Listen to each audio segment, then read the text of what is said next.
Glass Crushing Machine. Diproduksi oleh Mulia Mesin.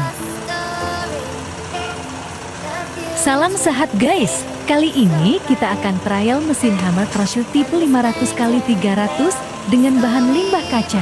Beberapa contoh limbah kaca yang dapat diolah lagi atau didaur ulang antara lain botol dan gelas kaca, kaca lampu pijar dan neon, kaca mobil, pecahan kaca dari jendela, pintu, atau benda lainnya yang terbuat dari kaca.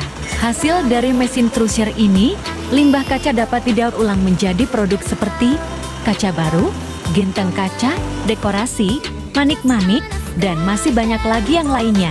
Daur ulang limbah kaca ini dapat membantu menghemat sumber daya alam, mengurangi limbah, serta dapat mengurangi emisi gas rumah kaca.